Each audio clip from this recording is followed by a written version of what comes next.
بسم اللہ الرحمن الرحیم۔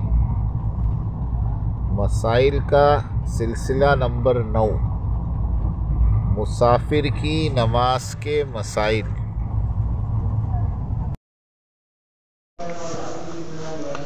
سفر میں سنن موقدہ پڑھنے کا حکم۔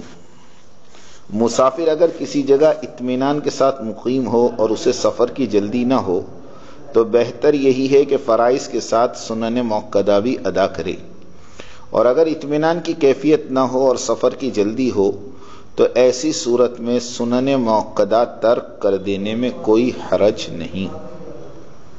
یعنی سفر کے اندر فرض میں قصر ہے، البتہ جو سنن موقدہ ہے جیسے فجر سے پہلے کی 2 رکعت، ظہر سے پہلے کی 4 اور ظہر کے بعد کی 2 اور مغرب کے بعد کی 2 اور عشاء کے بعد کی 2، یہ سنت موقدہ ہے۔ اگر سہولت ہے، جلدی نہ ہو تو آدمی سفر میں بھی ان سنتوں کو ادا کرے، اور سفر میں جلدی ہو یا ٹرین وغیرہ میں راستے میں نماز پڑھ رہے ہیں، آنے جانے والوں کو تکلیف ہو رہی ہے، ایسے وقت میں سنت موقدہ کو چھوڑنے کی اجازت ہے۔ مسافت سفر کا اعتبار کہاں سے ہوگا؟ جب مسافر سفر کی نیت سے اپنی جائے قیام کی آبادی اور اس کے ملحقات سے آگے بڑھے گا تو اس پر قصر کے احکامات شروع ہوں گے۔ محض گھر یا محلے سے نکلنے سے وہ مسافر نہ سمجھا جائے گا۔ جب تک اپنے گاؤں سے باہر نہ نکل جائے، اپنے شہر سے باہر نہ نکل جائے، وہ مسافر نہیں ہوگا۔ بڑے شہروں سے سفر شروع کرنے والا کہاں سے مسافر بنے گا؟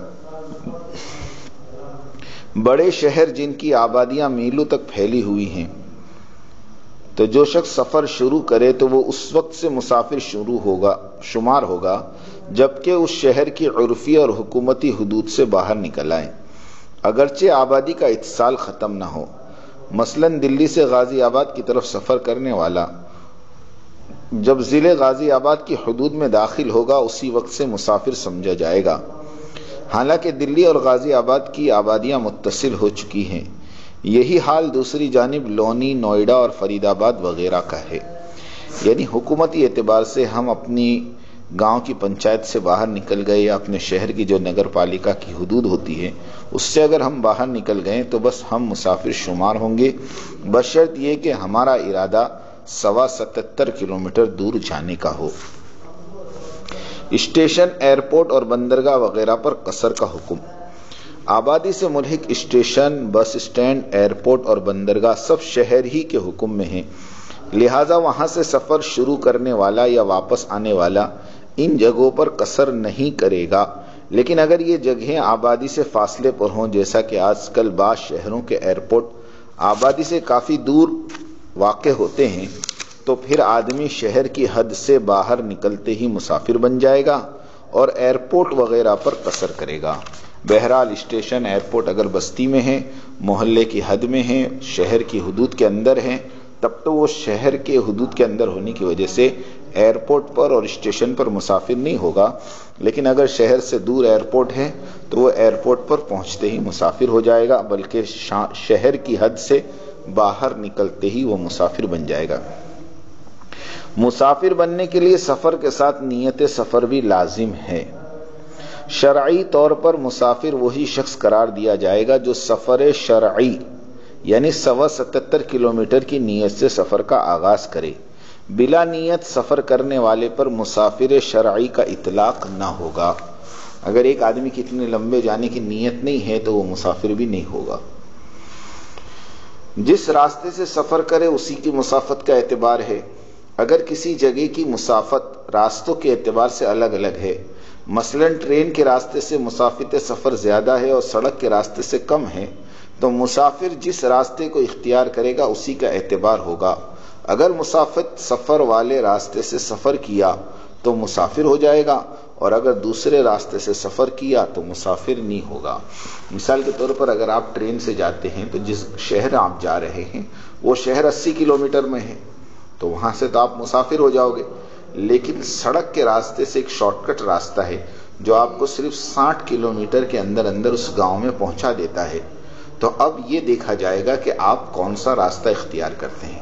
اگر آپ ٹرین سے جا رہے ہیں تو آپ مسافر ہیں، اور اگر بائی روڈ آپ جا رہے ہیں تو آپ مسافر شمار نہیں ہوں گے۔ سفر شرعی کے ارادے سے نکلا، پھر کچھ دور جا کر واپس آ گیا۔ اگر کوئی شخص سفر شرعی کے ارادے سے اپنے شہر سے روانہ ہوا لیکن ابھی شرعی مسافت طے نہیں کی تھی کہ اس کا آگے جانے کا ارادہ ملتوی ہو گیا، تو ایسا شخص جاتے ہوئے تو مسافر شمار ہوگا، اور جس جگہ سے اس نے واپسی کا ارادہ کیا ہے وہیں سے مقیم سمجھا جائے گا۔ یہ بھی بڑی عجیب بات ہے کہ آدمی 77 کلومیٹر کے ارادے سے اپنے شہر سے نکلا، اب تو وہ مسافر ہو گیا، لیکن 50-60 کلومیٹر جانے کے بعد اس کا ارادہ بدل گیا، یا 10-15 کلومیٹر جانے کے بعد اس کا ارادہ بدل گیا، تو جیسے وہ ارادہ بدل کر واپس اپنے گھر کی طرف پلٹے گا، وہیں سے اس کا سفر ختم ہو جائے گا اور وہ مقیم ہو جائے گا۔ واپسی پہ مسافر کا سفر کب ختم ہوگا؟ اگر کوئی مسافر اپنے وطن لوٹ کر آئے تو اسی جگہ پہنچنے پر وہ مقیم قرار پائے گا جہاں سے آگے بڑھنے پر اسے مسافر قرار دیا گیا تھا، یعنی اس شہر سے ملحق متصل آبادی تک پہنچ جائے۔ ایک آدمی سفر سے واپس آوے اور اپنے گاؤں کی حدود میں یا اپنے شہر کی پالیکا کی حد میں جب تک داخل نہیں ہوگا وہ مسافر شمار ہوگا۔ جیسے مثال کے طور پر ہم اپنے گاؤں واپس جا رہے ہیں، لیکن راستے پہ 4 راستے پر ایک مسجد ہے، اب وہ 4 راستہ ہمارے گاؤں کی حدود میں نہیں ہے، اور اگر ہم وہاں نماز پڑھنے کا ارادہ کریں گے تو گھر چونکہ صرف 2 کلومیٹر پر ہے، مگر چونکہ وہ مسجد شہر کی یا گاؤں کی حد کے باہر ہونے کی وجہ سے ہم وہاں مسافر ہیں اور ہم وہاں قصر کریں گے۔ بہرحال اللہ پاک ہمیں ان سب باتوں پر عمل کرنے کی توفیق عطا فرمائے۔ دیکھو ہمارے اس چینل کو سبسکرائب بھی کرے، شیئر بھی کرے، لائک بھی کریں، اور ہماری یہ باتیں دوسروں تک پہنچائیں۔ یہ ایسی باتیں ہیں کہ جن کی پڑھنے کی تو آج ہمیں فرصت نہیں ہے، کم سے کم اس کو سن لیا کریں، اس سے بھی انشاءاللہ ہمارے علم میں ترقی ہوگی۔ اللہ پاک ہم سب کو عمل کی توفیق عطا فرمائے۔